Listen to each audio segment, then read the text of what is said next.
Hello from the people of the internet.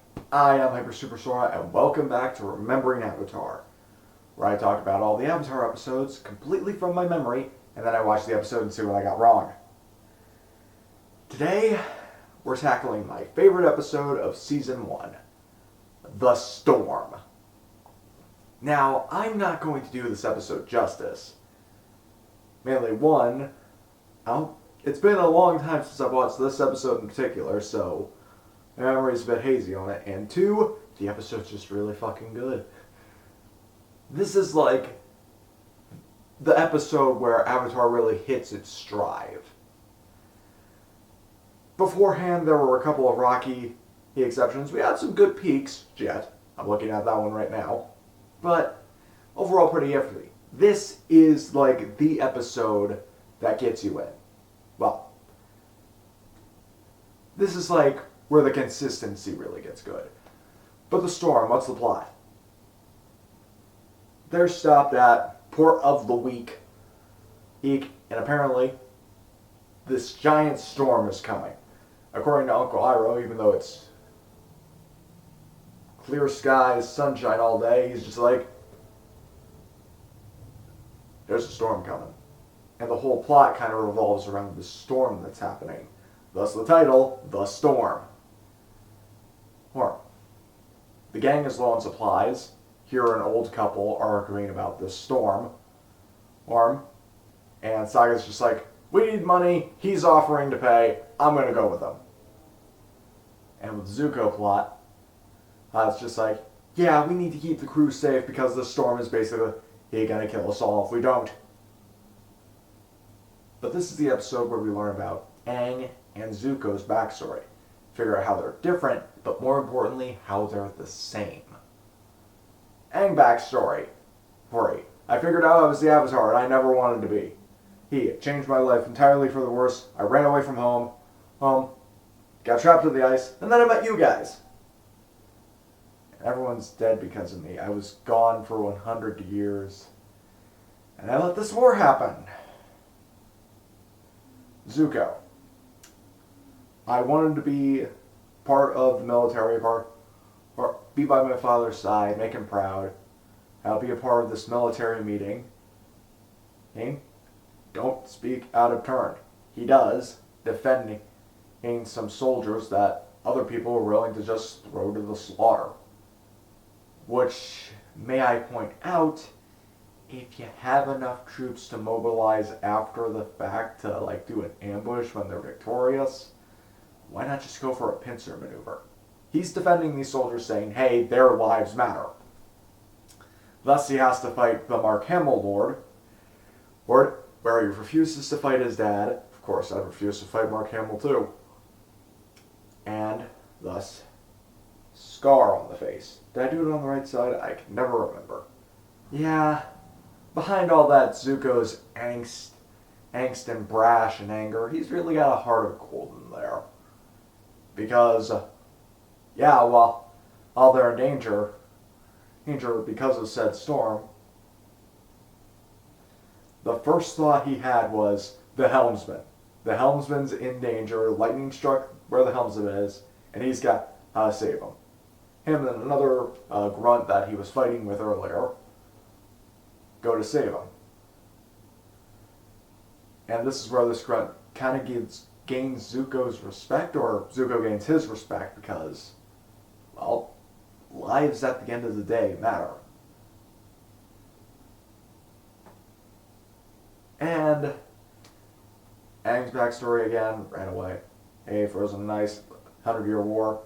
They go out to save Sokka in the storm. I'm too young to die. I'm old enough, but I still don't wanna. And, not going to lie, my mind's kind of drawing a blank other than the cool set pieces. I'm going too. I'm staying here.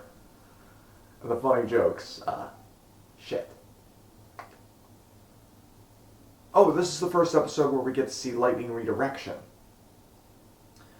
Where we can kind of tell that Uncle Iroh is sensing something, and then he redirects a lightning bolt. Of course, it does cut to a joke right after he does this.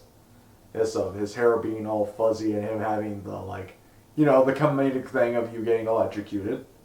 Also, you can see his hand gestures are different than when we see it later on in the show. He probably hasn't perfected the technique yet, thus why he looks like he got electrocuted in the cartoon skit. Ah. Another thing that was pointed out in the episode is just like, the Avatar gives people hope. Later sentimented by, the Avatar gives Zuko hope.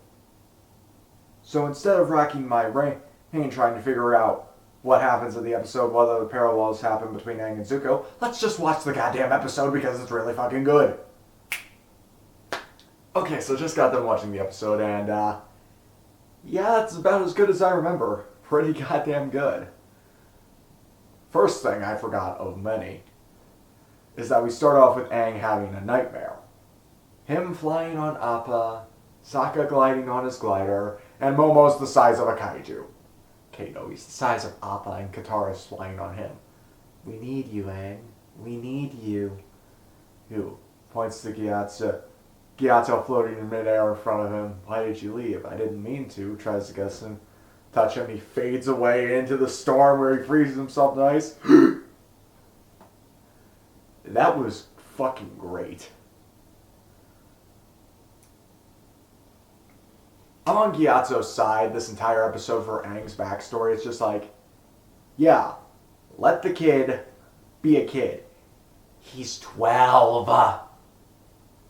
He shouldn't have the fate of the world on his shoulders yet. He's just 12. And I imagine Gyatso is, one, part of the secret underground society that we meet later on. I hope I point that out. And two, I imagine Gyatso during the Fire Nation's attack, like taking out like hundreds of firebenders, and him being so snarky with the other airbenders that are dying, like the council members or whatever they are, like the head monks, and it'd be like, this would be a whole lot easier if we had an avatar. Oh wait! Some dumbass wanted to send him away! And thus he ran away, so we have no avatar anymore.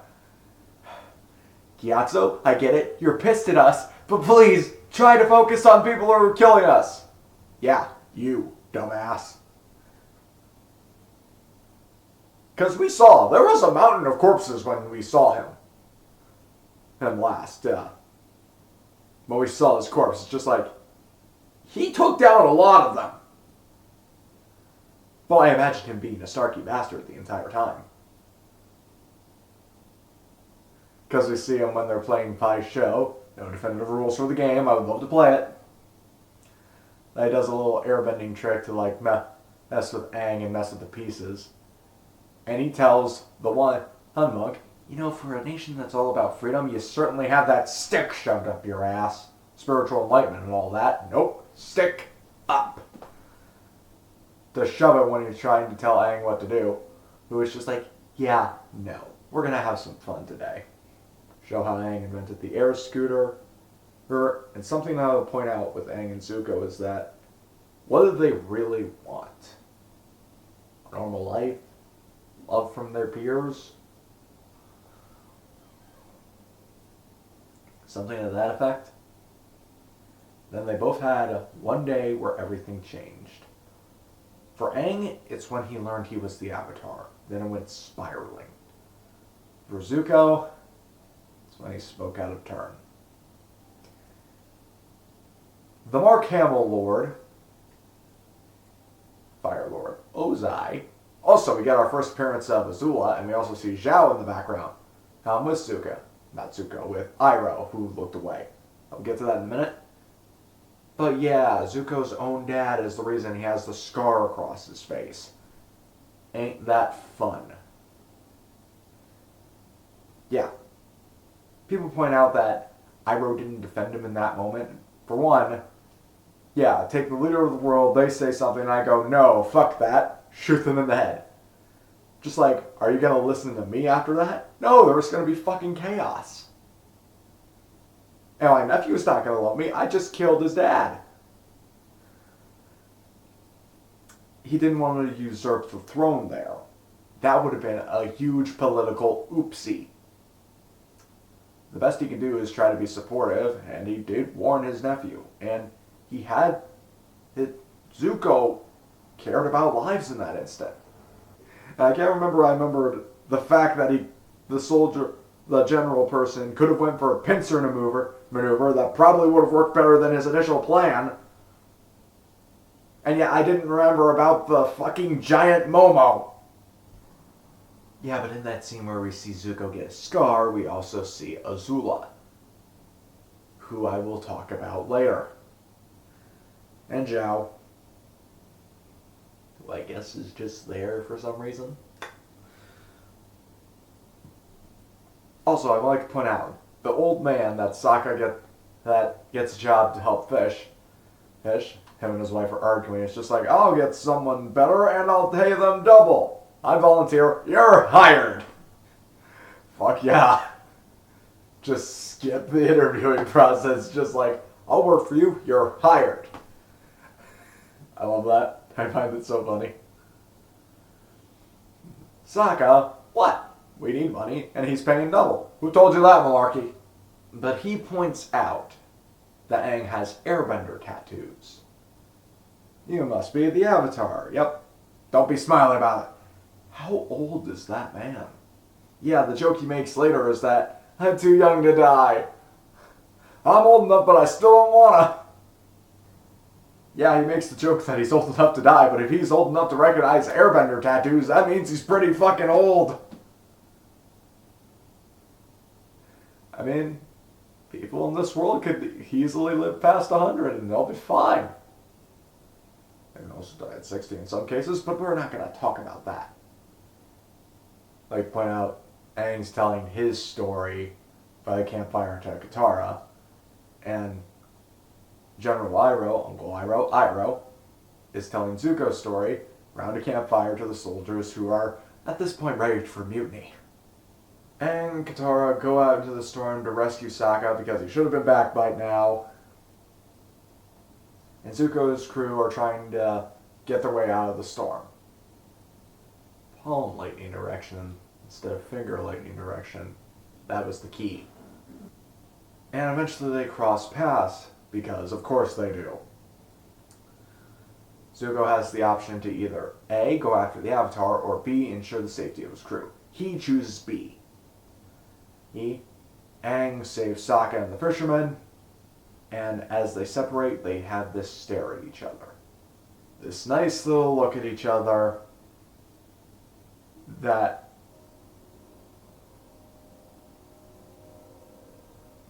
you know what, just watch the episode. This episode is great, and it's going to take a smarter man than me to tell you all the reasons why it's great. Then I'm kind of on a time crunch. Oh well. What did you guys think of the storm? Do you like it as much as I do? Leave your thoughts in the comment section down below. Leave a like on the video if you liked it. And subscribe to see more foreshadowing to other things to come. Yeah, sure, that'll work. And hit that little notification bell to see when I upload all the time. Until next time, I'm Hyper Super Sora. Sayonara.